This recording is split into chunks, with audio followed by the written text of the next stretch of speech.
Hi guys, it's Agiri Suiebu. Okay, if you've never heard of JoJo's before, JoJo's Bizarre Adventure is a manga written and illustrated by Hirohiko Araki. It started in 1987 and is still going in this current day, so it has a legacy of 32 years and counting. So in October, I went to Hirohiko Araki's JoJo exhibition, Ripples of Adventure.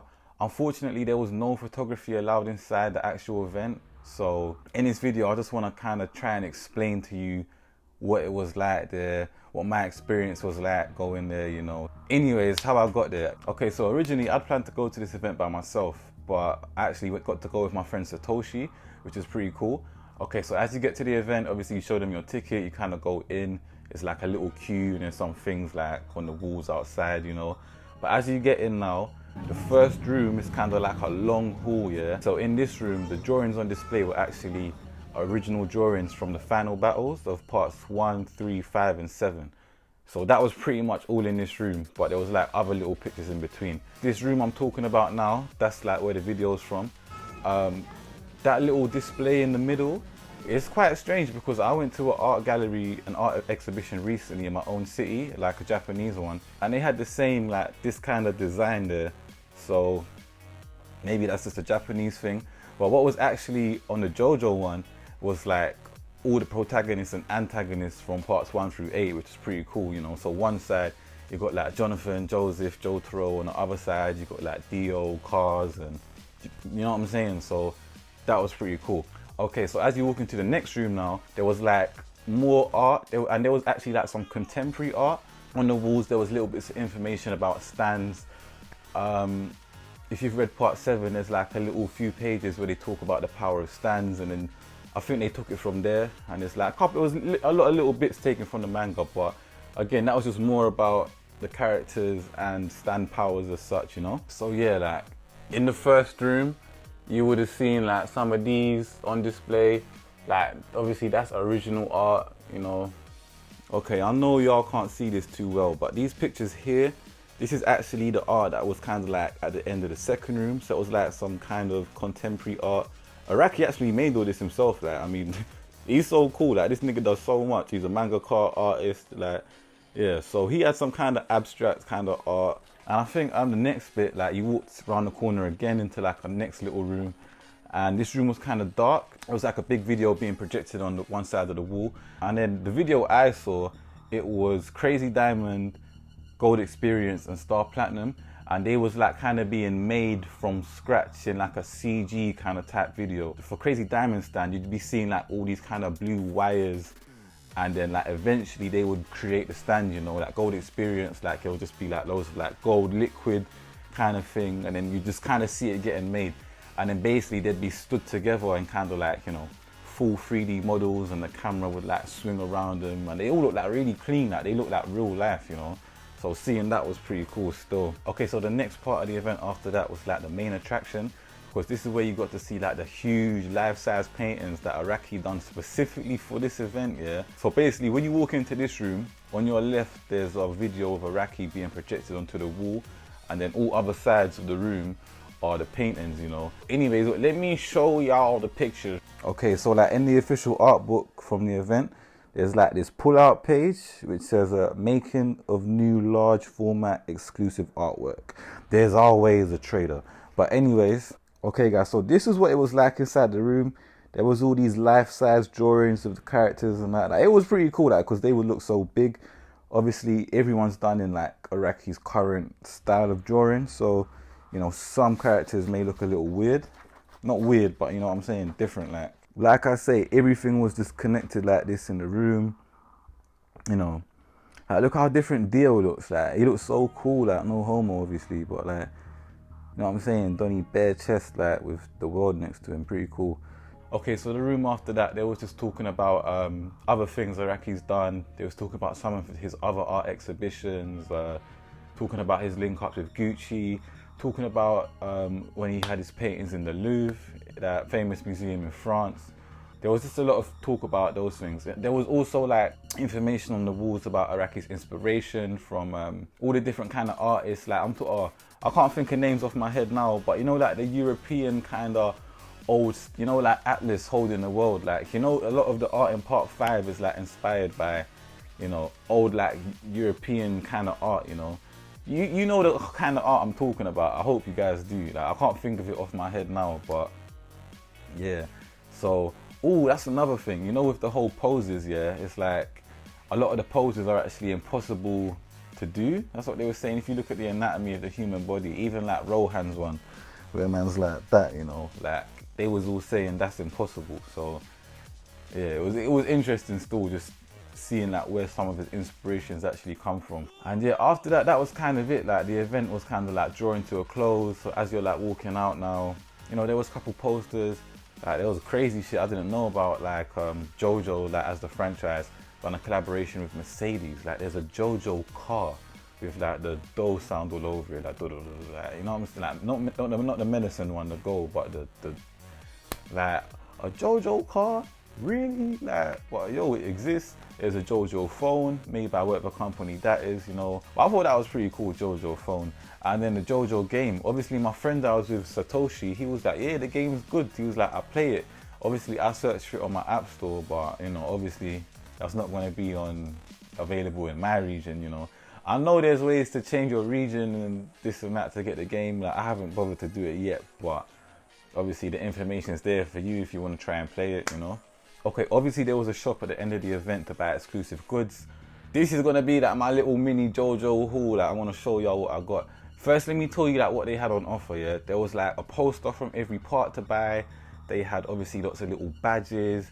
They even had, you know, Kira's nail clipper. I thought that was pretty cool. I nearly bought that one, but it was kind of overpriced, and you know, I don't want to be thinking about Kira when I'm clipping my nails, you know. But it was sick though. It had a Killer Queen like pattern design on it, kind of like his tie. I can't remember if his nail clipper had that. I don't think it did in the actual manga. But anyways, this is my haul. Yeah, this is my haul still. Well, this is the big ass bag they gave me. There's the official bag. Okay, the camera finally focused, so it looks pretty cool. Obviously, it's this Dio and the World. This is the actual poster, what it looks like when it's outside of the packaging. The other thing I bought is this plastic wallet from Battle Tendency, one of my favorite parts. These plastic wallet things, yeah, they're everywhere in Japan. Like, you'll see them in like any kind of shop that can, like, you know, sell anime related merchandise, not even anime related, like anything. Okay, so what we have here is some JoJo travel stickers, like, which is pretty cool. They're all from part 5, so they're just like part 5 characters. I did stick the Bucharity one on my suitcase, so I recognized it in the airport. But the rest of these are most probably gonna go on my laptop or some shit, you know. Like, I saved them for this video, you know. I've been planning to make this ever since I went to the event, you know. Travel sticker, Le Bizarre Avventure de Jojo Ventuario, Parte 5. I thought that was pretty cool. Like, it's proper in Italian, you know. I'll tell you what, let me show you guys the stickers one by one, because they are pretty cool still. Okay, so we got Gold Experience Requiem with Giorno, and that's at a location in Italy somewhere. We've got Mister. We've got Moody Blues with Abacchio. We've got Narancha and Aerosmith. We've got Fugo with Purple Haze. We've got Trish and Spice Girl. Oh shit, that's the plane in it where they was fighting fucking Biggie Smalls on that cause. Okay, we've got the 2 brothers from the gang. Sorry, I can't remember the names off my head. You know, the ones with the cool stands. We've got Diavolo outside the Colosseum, which is pretty cool. And this is the Bucharity sticker on my suitcase. Okay, so the final thing I bought from the event was actually a JoJo T-Shirt. Okay, so here's the T-shirt. It says Stone Ocean there. It's got the official events logo there. It's got Jolene's logo there, her little butterfly symbol thing. And here's the back, baby. Woo! Yeah, it looks beautiful, right? And look, it's pretty cool. It's even got the official Joestar star there. So just in case people thought you weren't a Joestar, if you're wearing this, they finna know. Okay, this was the event's official art book. It's gonna be hard for me to kind of like show you guys every single page and go through in detail. But basically, there's a little sketch by Araki. It just kind of shows like the actual art that was on display at the event, and like, you know, other art he's done over the years. Some of the like original art here would have actually been on display. and it's pretty cool. It tells you like the year these pictures was made. So yeah, it's just a really nice art book still. This was the poster for the event I went to, the Osaka event, and a few months previous, this was the event that was held in Tokyo. Obviously this picture is of Dio and the world. This picture is of Jotaro and Star Platinum. And it's really cool to see them in like Araki's current art style, because, you know, Dio looks so different. When I saw this poster around, I was like, rah, is that Dio? Like, why he look so different, you know? But obviously it's the JoJo Leon art style, which I have come to love. Like, I think it's great. Again, more actual drawings, again with the date of all of these. This would have been in Weekly Shonen Jump in 1999. So it's cool. There's a lot of nice art in this book. There's a lot of really nice art to look at. You know, really nice pictures here. Real nice. But yeah, that's my JoJo haul. And yeah, that's pretty much the end of the event. I had a great time there. It was a really cool experience, you know, just being around a lot of Japanese people, appreciating Araki's work and just seeing everything on display there. There was a lot of JoJo Leon art there. There was actually quite a bit of JoJo Leon art, more than like the older parts, you know. But it was just nice to like go to an event like that, you know, to like celebrate Araki's work and just see and realize how much he's done and just how like celebrated he really is in Japan, you know. It was really cool. Last thing I want to say. Obviously, I would have taken pictures of everything in there and filmed shit, but, you know, I think a lot of places I visited in Japan, they said, oh, no pictures inside or no pictures of this specific painting, blah, blah, blah. And I kind of respect that, you know, because it's like, they're trying to get people to pay and come to the event. So it's like, if you go there and take loads of pictures, then no one knows, you know what I'm saying? That might put people off going because they think, oh, I've already seen it. That's my thinking of why they're so anti certain photos. Because I did go to the Ghibli Museum when I was in Japan.